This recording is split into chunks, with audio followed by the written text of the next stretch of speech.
I see victory, I see defeat, anticipation, emancipation, and demoralisation, and that's just on the fruities.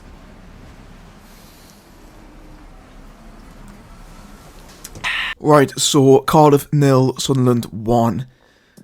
Fucking hell, like, it wouldn't be Sunderland if we did it easy, would we? Like, Cardiff are far and away the worst team we've played, probably since Wigan, in the new year. Like they were terrible, absolutely terrible. Yet, for the last half an hour, I was convinced they were going to get an equaliser because, for some reason, we just decided to sit back and let them come out with which. It just wasn't a very smart idea, was it really? But, you know, credit the lads, we defended well and got up the line and what is a massive 3 points. So we're going over the team as usual, starting off with Cardiff. Again, it looks like they went with a 4-4-2, Allsop in goal. NG, Kipre, McGuinness and Ramil the back four. Filligan, Bedance, Wintle, Sawyers and Oyo the midfielders, and Cabba alongside Connor Wickham.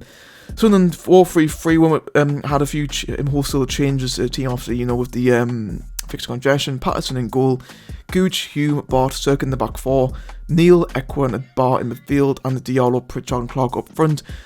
Benchers, Cardiff had Jack Annick, Jack Simpson, Joe Rawls, Andy Renamota, Mark Harris, Keon Eteti and Isaac Davies. So then we had Alex Bass, Johannesson, Ellis Taylor, Edward Mishu, Patrick Roberts, Joe Gerhardt and Isaac Lee Hatch. Now for the first half, we absolutely battered them.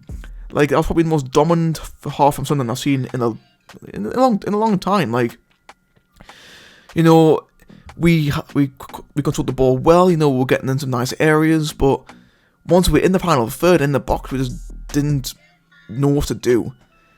And it was pretty evident that that once again our lack of a striker being signed in January, apart from Gerhardt, was at the time costing us because we were just wasting chances left, right and centre. It was just really frustrating to see. And to be fair, I get why Gerhardt was bent like rest of his game. Okay, yes, he had a great game on Friday, but we needed to rest him, and having Pritchard as a striker wasn't working. And now I don't know if it was a false nine or what, but it just wasn't fucking working, and it wasn't surprising they couldn't take our chances because Gooch decided that he was just gonna whip in the pointless balls into the box even though there was no one there. Clark was having to try and cut inside a bit more and he was just getting done in with 2v1s. Diallo again just was trying to find a pass instead of just having the fucking pair and trying to have a shot. To be fair, the amount of times Ahmad could have a shot in the first half, he fucking didn't. Really did my head, and there was one opportunity where Ahmad and Pritchard were playing some lovely stuff. Them two were just passing it in between each other, but then once it got in the box, Ahmad bottled it, didn't have the shot. Pritchard then bottled it and didn't have a shot. To be fair, one of them could have easily had a shot, and it probably would have went in because Cardiff were just so exposed in that first half. They really were. And we did have the ball in the back net. Jack Clark was caught offside.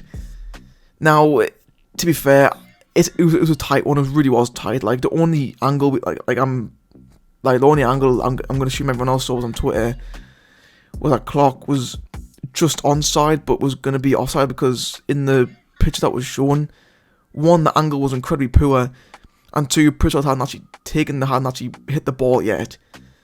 So although Clark was onside in the frame, Pritchard hadn't actually hit the ball. So for all we know, Clark was going to be offside, but apparently the Cardiff fullback who was on the right hand side looks as though they'd be playing them on. So whether or not linesmen didn't fucking see him or what, but yeah, you could argue that we were robbed because of that goal, but it was too tough to see. It was really close to call, and yeah, Cardiff made two subs in the 36th minute. I don't get why.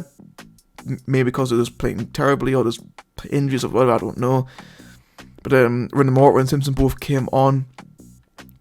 And to be fair, them to actually cause us some problems, especially in the second half. I thought there were some pretty good additions to Cardiff. And again, half time, Wickham comes off, which is surprising because Connor Wickham always manages to fucking score against us. I'm pretty sure he scored a brace when he was with Crystal Palace a few years ago. He scored against us last season when he was at MK Dons. It was it was just guaranteed he was going to score, but to be fair, didn't have a sniff and brought off at half time for a Tetty who actually did look a little bit more lively. I mean, to be fair to Cardiff, like, they weren't great by any stretch of imagination, and like I just said before, they were pretty crap, but to be fair to them, their substitutions actually were pretty good. Like the 4 players, the 5 players, Davies, Rawls, the Tetty, Simpson, and Renan all caused us problems, and you've got to give credit to Lamucci for bringing on some good substitutions there, but second half, Cardiff definitely more control than what they were in the first half. We just didn't, like, I don't know if we just didn't wake up or what, but they were looking very lively. Until on at the hour mark, NG fouls Diallo. I mean, to be fair, Diallo, he wasn't fucking going anywhere. I don't know why NG felt the need to make the foul, but he did. Alex Pritchard over the set piece, which is funny because literally up until this point, I'd been wondering why Pritchard was on for set pieces when I don't think he scored a free kick since Wimbledon away back in last January, and we haven't scored from a corner this season, so I don't know why he's being on set pieces, but thankfully he wasn't a set piece. And to be fair, it was an audacious effort, it wasn't a bad effort at all. Forced the keeper into making a good save, but fortunately for the keeper, I don't know if he just parried it the wrong way or the ball went under his legs or not, but ball went back into the mixer, and Dennis Serkin reacted faster than anybody else, and manages to put the ball in the back of the net and make it 1-0 to Sunderland. And thankfully this time he didn't put his fucking life on the line when trying to put this ball in. But yeah, to be fair, Serkin, I was calling out for him to play today, albeit I think he probably should have played instead of Gooch, but you know, opinions matter. And yeah, from there we just sat back and let Cardiff come out, which I've already explained. I wasn't exactly a huge fan of us doing that, but we did it. It happened. Cardiff, couple of off chances.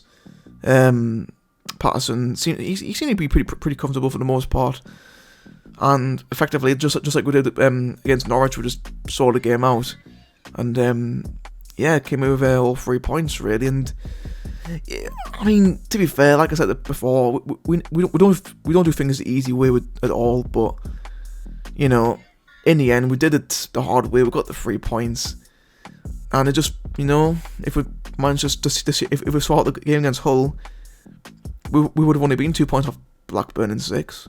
And before I get people saying, oh yeah, we're not getting playoffs, I know we're not getting playoffs, right, but in a way it gives the players a reason to actually keep going. And I know that sounds daft, but knowing this lot of players and the mentality of the players, if we didn't have anything to play for, they wouldn't give a shit. They probably wouldn't care as much. And I know it's a horrible thing to say, but they probably wouldn't.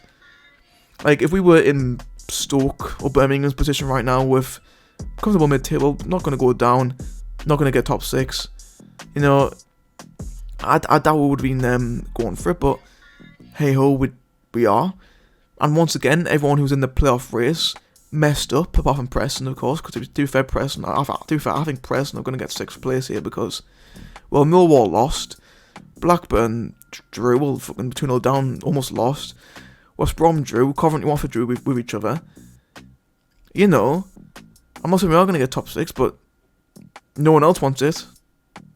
And to be fair, I'm not going to say anything, right? But that game against Preston on the last day is looking more and more interesting by the week.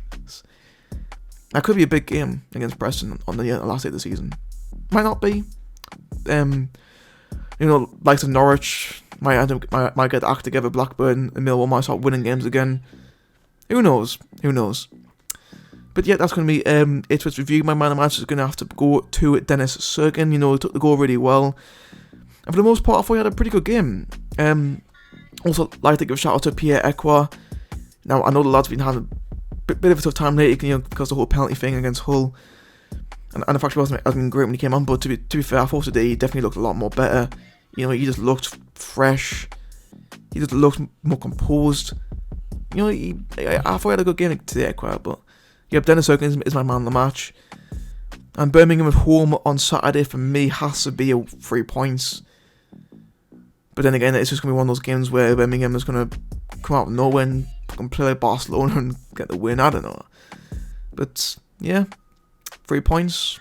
It ends our little drawn streak, and it's our first win in a while as well. So can't complain there. But that's going to be it from me. Hope you guys enjoyed this review.